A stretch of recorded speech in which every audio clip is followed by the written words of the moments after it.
Olá, amigos, tudo bem com vocês? Comigo tudo ótimo. Bom, esse vídeo é um vídeo especial, pois eu, algumas horas atrás, postei uma questão de direito processual penal envolvendo prova penal e eu achei que essa questão merecia um cuidado especial. Então eu decidi por bem fazer um vídeo sobre essa questão, explicando essa questão, como ela funciona, porquê da resposta certa e principalmente porque é um tema que chama a atenção, é um tema que muitos não conhecem, então nós vamos trabalhar sobre isso. Primeiro eu vou expor a questão para vocês. Essa questão vai estar também na descrição deste vídeo. Vocês vão poder ver lá a questão, certo? Mas a questão que eu expus é a seguinte. Acompanhem comigo, por favor. No curso de uma interceptação telefônica que apurava a prática dos crimes de associação para o tráfico, bem como o crime de tráfico de drogas, foi descoberto que os mesmos criminosos também eram responsáveis por diversos outros crimes na região, como homicídios e roubos. Esse encontro fortuito de elementos probatórios em relação a outros fatos delituosos é denominado pela doutrina e jurisprudência como teoria da ou do. Letra A, nexo causal atenuado. Letra B, fonte independente. Letra C, serendipidade. Letra D, exceção da descoberta inevitável. Ou letra E, aparência. Bom, primeiro, pessoal, vamos entender o que são esses institutos, o que são esses princípios. Bom, a primeira coisa que vocês têm que lembrar é a chamada teoria das provas ilícitas por derivação. A famosa teoria dos frutos da árvore envenenada, certo? Os frutos que dela vêm também são inválidos, também são ilícitos. Vocês lembram disso? Quem não é da área do direito, mas já é concurseiro, talvez também já tenha visto, se não está sabendo agora. Por exemplo, uma pessoa foi torturada e em virtude dessa tortura ela confessou um crime. Essa confissão é um meio de prova ilícito, porque decorreu de uma prova ilícita, de um meio ilícito que foi a tortura. Tudo que decorrer dessa tortura, ilícito também é, pois são frutos de uma árvore que estava envenenada. Bom, dito isso, em 2008, o Código de Processo Penal, ele colocou um dispositivo lá no artigo 157, certo? O 157, ele deixa bem claro que não se admitem as provas ilícitas. Está lá no 157, ó. São inadmissíveis, devendo ser desentranhadas do processo, as provas ilícitas, assim entendidas, as obtidas em violação a normas constitucionais ou legais. Perfeito. O parágrafo 1º tem uma extensão, onde ele diz: são também inadmissíveis as provas derivadas das ilícitas, ou seja, prova ilícita por derivação, certo? Aqui entra a teoria dos frutos da árvore envenenada. Mas veja, tem um salvo ali depois do parágrafo 1º, e esse salvo caracteriza a exceção. E aí diz, salvo quando não evidenciado o nexo de causalidade entre uma e outras, ou quando as derivadas puderem ser obtidas por uma fonte independente das primeiras. Mas o que seria essa fonte independente das primeiras? O Código de Processo Penal também se encarrega de explicar. E ele diz ali, considera-se fonte independente aquela que por si só, segundo os trâmites típicos e de praxe, próprios da investigação ou da instrução criminal, seria capaz de conduzir ao fato objeto da prova. Então, pessoal, a primeira coisa que a gente tem é a figura da fonte independente. O que é a fonte independente? Ora, é quando temos uma prova totalmente sem o nexo com a prova originária e que a gente chega naquele resultado que poderia ser da derivação. Exemplo, tá? Exemplo. Vamos supor, vamos imaginar que um sujeito foi ouvido como testemunha na fase do inquérito, arrolada pelo MP, uma testemunha arrolada pelo Ministério Público, mas sem as observâncias legais, a defesa impugnou a oitiva dessa testemunha, por entender ser uma prova ilícita, um depoimento ilícito. Perfeito.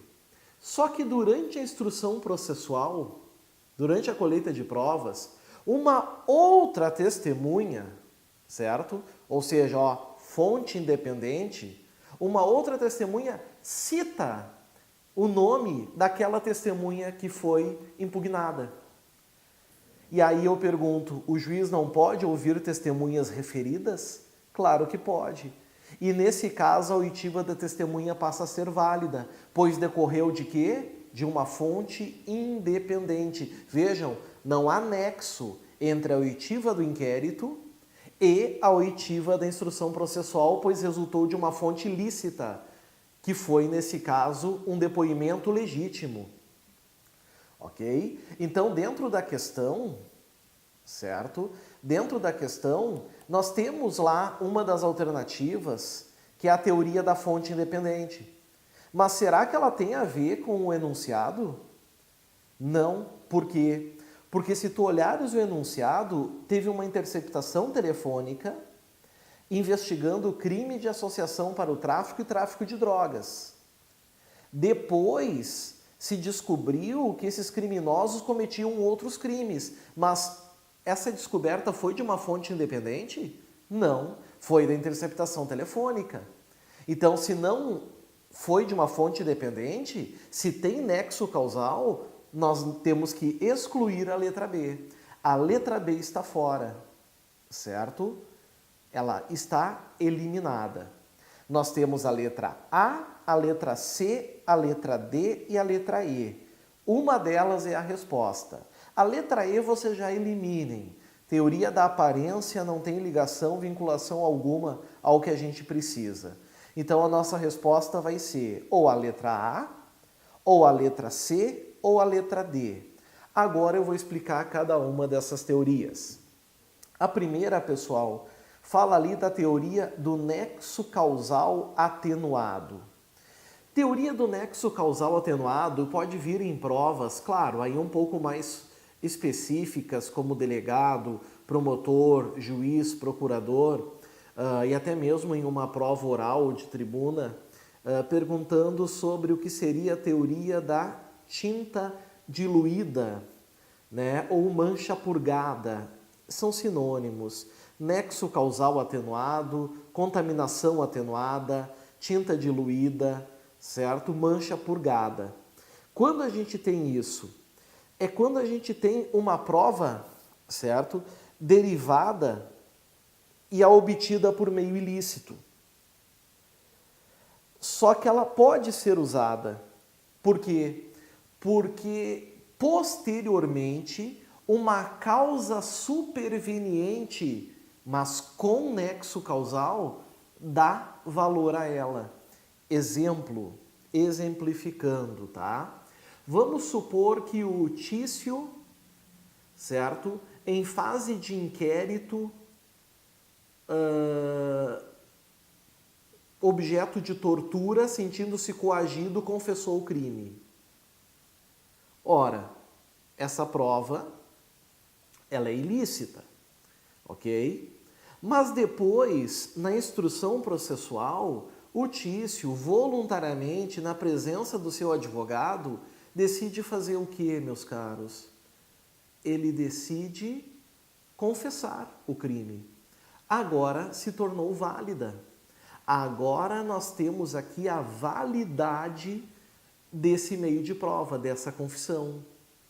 E vejam que a mancha expurgada aqui certo? A tinta diluída é porque esse ato posterior ameniza, atenua e faz com que a prova seja, enfim, legítima.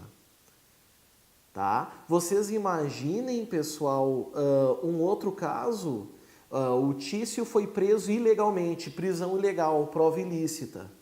E nessa prisão ilegal ele delata o Mévio, que delata o Caio, e o Caio acaba sendo preso.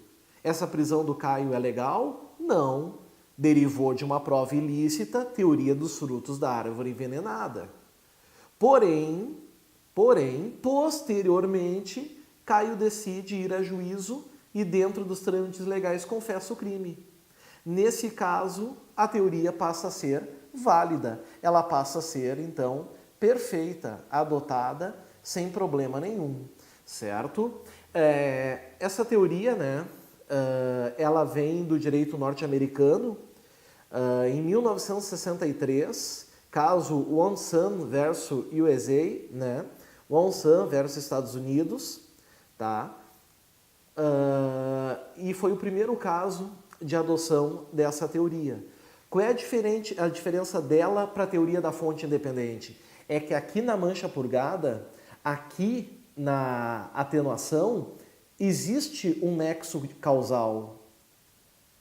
Existe aqui uma ligação entre a prova ilícita e a superveniência que lhe dá a validade. Lá, na teoria da fonte independente, não há esse nexo. Ok? Aí a gente vem para a questão. E a gente percebe o que, pessoal? Que a interceptação telefônica ela é lícita. Ou seja, o problema, o vício é posterior. Na teoria da contaminação atenuada, o vício é anterior e posteriormente se corrige. Então eu não posso marcar como resposta certa a letra A não ser que a questão dissesse que a interceptação telefônica foi ilegal e posteriormente, supervenientemente, viesse os prejudicados a legitimar essa prova. Então também está fora, está eliminada a letra A. Sobrou para nós agora a letra C e a letra D. O que é serendipidade? Serendipidade, meus amigos, é quando, certo? No decorrer, no desemembrar de alguma prova, se descobrem outras, certo? Acabam se descobrindo outras provas em virtude daquela. Por exemplo, o caso da questão. Olha só, uma interceptação telefônica apurando a prática de crime de associação para o tráfico, crime de tráfico de drogas. Foi descoberto nessa interceptação que esses criminosos também eram responsáveis por outros crimes, como homicídios e roubos. Isso é a serendipidade, certo? Ou seja, se vocês forem analisar, certo? O que nós tivemos aqui foi um encontro com outras provas. E esse encontro é fortuito. Ou seja, não se buscava essas outras provas, mas fortuitamente se conseguiu. E vejam, a origem é lícita. A origem é lícita. Então não há por que falar aqui, pessoal, em ilicitude. O STF já adotou como provas lícitas, certo? A teoria do encontro fortuito ou serendipidade. O STJ também, certo? E com razão. Se foi autorizado, o objetivo é exatamente buscar esses elementos probatórios. Agora vocês cuidem. Tomem um grande cuidado. Por quê? Motivo simples, pessoal. Para ser válida essas provas fortuitas posteriores, é preciso que elas tenham ligação, certo? Vínculo com o que está sendo investigado. Se não tiver vínculo com o que está sendo investigado, elas têm que ser, olhem só, desentranhadas dos autos e elas não vão servir como prova, porque seriam ilícitas. elas vão servir como notitia criminis para um outro processo criminal. Então, nesse exemplo da questão aqui, certo? Se não está na linha de vínculo causal, certo? Os homicídios e os roubos têm que servir para a abertura de um outro processo. Ou seja, aqui nós não vamos usar isso como prova para o tráfico de drogas. Vai ser para um novo processo crime de homicídio e de roubo. Isso é a serendipidade, certo? Cuidem isso. Quando for no desdobramento da prova, a gente chama isso de serendipidade de primeiro grau. Quando não encontra vínculo e serve só como notitia criminis, é a serendipidade de segundo grau. Então essa é a resposta, letra C, cuidado. E quando nessa descoberta fortuita se descobrir elementos de um crime novo ou de um autor novo, de que tenha foro privilegiado. Nesse caso, meus amigos, o juiz que determinou tem que declinar a competência e remeter ao órgão competente para apreciação em conexão, certo? E por fim, nós temos a exceção da descoberta inevitável, inevitable discovery, ou seja, também oriunda, certo?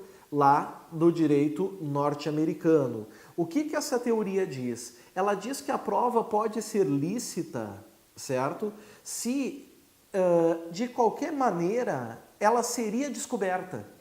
Mesmo sem a ilicitude, se iria chegar naquela prova de qualquer forma. De qualquer maneira, iria chegar nela. Exemplo, a primeira DP de uma cidade vai cumprir um mandado de busca e apreensão numa casa.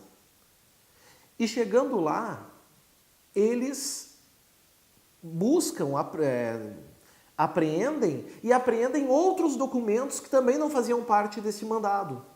Opa, essa busca e apreensão em tese é ilícita. Só que na segunda DP já tinha um mandado de busca e apreensão e as autoridades já estavam a caminho da residência para apreender. Ou seja, mesmo que os policiais da primeira DP não fossem apreender aqueles documentos, os da segunda iriam fazer. Perceberam isso? Iriam fazer igual. Então, isso é uma prova inevitável, uma descoberta inevitável. Então, vai legitimar, certo? Vai tornar lícita a prova. A prova vai ser lícita.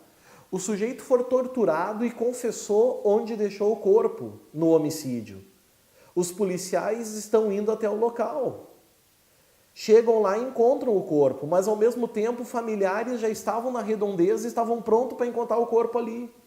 A prova vai ser lícita. Essa confissão foi lícita, certo? Em virtude do quê? Em virtude dessa descoberta inevitável. Então, pessoal, nesse vídeo aí de quase 20 minutos, eu consegui dar uma explicação mais ou menos para vocês do que seriam essas teorias na prova penal. Espero que tenha sido de grande utilidade. Estou à disposição para maiores indagações. Um grande abraço a todos. Fiquem com Deus. Um abraço. Tchau, tchau.